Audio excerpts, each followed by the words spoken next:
আপনারা শুনলে অত্যন্ত খুশি হবেন যে বলিউডের অ্যাক্ট্রেস, বর্তমান এমপি, বলিউডের অ্যাক্ট্রেস, জানি না তিনি কোন মাপের অ্যাক্ট্রেস, কোন গ্রেডের অ্যাক্ট্রেস, তিনি শর্মিলা ঠাকুরকে শিল্প শেখাচ্ছেন। শর্মিলা ঠাকুরকে, যার রক্তে রবীন্দ্রনাথের বংশধর রক্ত প্রবাহিত হচ্ছে, যিনি রবীন্দ্রনাথ ঠাকুরের বংশধর, এত বড় মাপের শিল্পী, তাকে তিনি শিল্প শেখাচ্ছেন। বিষয় কি? বিষয় হচ্ছে শর্মিলা ঠাকুর বলেছিলেন যে বন্দে মাতরমের 2টা স্ট্যাঞ্জা গাওয়াই যুক্তিযুক্ত, অধিক যুক্তিযুক্ত। কেননা আমাদের মতো একটি মিশ্র সংস্কৃতির দেশে, মিশ্র ধর্মের দেশে এই 2টা স্ট্যাঞ্জাই যথেষ্ট। কেননা অন্যান্য স্ট্যাঞ্জায় ধর্মীয় কথাবার্তা রয়েছে, ধর্মীয় দেবদেবীকে বন্দনার কথা বলা হয়েছে, যার কারণে যারা এক ভগবানে বিশ্বাস করে, এক ঈশ্বরে বিশ্বাস করে, তারা কিভাবে সেটা গাইবে, এই কথাটা তিনি বলেছিলেন। এবার কঙ্গনা রানাওয়াত বলছেন যে এখানে হিন্দু মুসলমান করবেন না, এখানে দেবী দুর্গা, চণ্ডী ইত্যাদি শব্দ শক্তিরূপে দেখানো হয়েছে, এখানে শিল্পের কথা বলা হয়েছে। শৈল্পিক দৃষ্টিকোণ দিয়ে বিচার করলে এখানে ধর্ম হয় না, এটা শক্তির প্রতিরূপ হিসেবে দেখা হচ্ছে। তাই শর্মিলা ঠাকুরের মতো একজন শিল্পী কিভাবে শিল্পের ব্যাপারটাকে ত্যাগ করে তিনি এখানে ধর্ম দেখছেন, হিন্দু মুসলমানের ব্যাপার দেখছেন, তিনি পজিটিভ একটি সমালোচনা করেছেন। কিন্তু আমি শর্মিলা ঠাকুরের একজন ফ্যান হিসেবে বলছি যে এটা শিল্প শেখানো হয়ে যায়।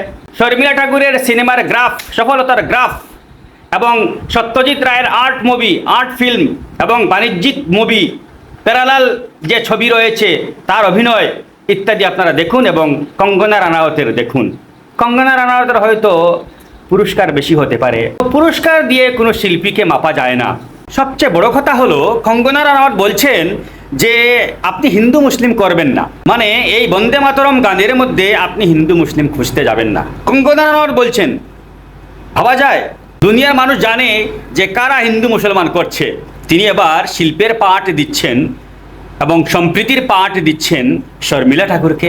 আচ্ছা, আমি একটা প্রশ্ন করতে চাই, কঙ্গনা রানাওয়াতকে প্রশ্ন করতে চাই, আবার যারা সাহিত্যের অনুরাগী রয়েছেন, সাহিত্যিক রয়েছেন, সাহিত্য বিশারদ রয়েছেন, তাদের কাছে আমার একটা প্রশ্ন, যে আপনারা বঙ্কিমচন্দ্র চট্টোপাধ্যায়ের সাহিত্য এবং রবীন্দ্র সাহিত্য মিলিয়ে দেখুন, এখানে শিল্পীকে, লেখক নয়, ঔপন্যাসিক হিসেবে নয়, তাদের লেখার মধ্যে শিল্প ব্যাপারটা কার লেখায় বেশি রয়েছে? বঙ্কিমচন্দ্রের লেখায় বেশি শিল্প রয়েছে নাকি রবীন্দ্রনাথ ঠাকুরের লেখায় বেশি শিল্প রয়েছে? আপনাদের কাছে আমার একটি প্রশ্ন, নাকি আপনারা এমন উত্তর দেবেন যে উত্তরটা শ্রুতের অনুকূলেই যায়, প্রতিকূলে যায় না? আপনাদের কাছে আমি এই উত্তরটা চাইছি। কঙ্গনা রানাওয়াত যখন শিল্পের কথা বললেন, তখন শিল্পের ব্যাপার নিয়ে কিছুটা আলোচনা করা যাক। তিনি যে সিনেমা করছেন সেটা শিল্পের পর্যায়ে পড়ে, কেননা বাস্তবে যা ঘটছে তাই খোলামেলা দেখানো হচ্ছে পর্দায়, এটাকে শিল্প বলা যায়। কিন্তু যা চলছে আমাদের দেশে, যেটা চলছে, তার মধ্যে কতটুকু শিল্প রয়েছে? আপনি কি শিল্পকে পুরোপুরি সমর্থন করছেন?